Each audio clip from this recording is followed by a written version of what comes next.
So, time for a quick update on the Climate Change Act. Passed almost a year ago, unanimously by the Scottish Parliament, and requiring ministers to set annual targets, not just a long-term target of 80% cuts in our greenhouse gas emissions by 2050, but year-on-year targets. The SNP's promise when they came to power, 3% a year, and that's what the science requires. That's what's needed to get us onto the right track. Sadly, when they introduced their first batch of annual targets just recently, they were flatlined. 0% cuts. That's not a cut at all for 2010.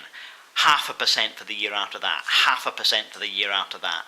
And delaying the substantial cuts until halfway through the next session of the Scottish Parliament. Despite the fact that the government added one more 0.5% in 2012, that wasn't enough to convince either the Transport and Climate Change Committee or the whole Parliament, and 2 weeks ago the order instituting those targets was rejected by Parliament.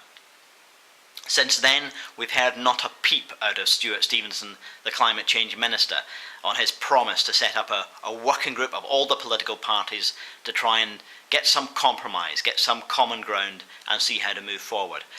That's until today, when this letter arrived from Stuart Stevenson, suggesting not a meeting date, not even a meeting venue, not even an agenda, just telling us that he wants to have this working group and appointing an external chair. Well, that's fine, but also limiting its scope, telling us that we're only supposed to debate the targets for 2011 and 2012, limiting our ability to talk about what's happening right now, this year in 2010, or about the longer term trajectory. It doesn't make any sense to change the target for 2011 or 2012 without talking about how that feeds through for the long term.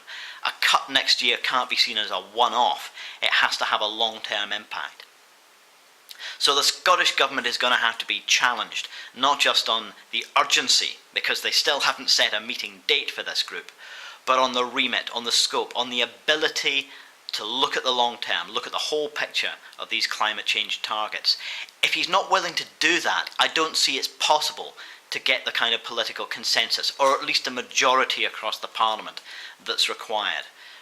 Now, I know, and I think Stuart Stevenson knows, that the SNP are still committed to building 1960s infrastructure while they try and cast themselves as world leaders on climate change.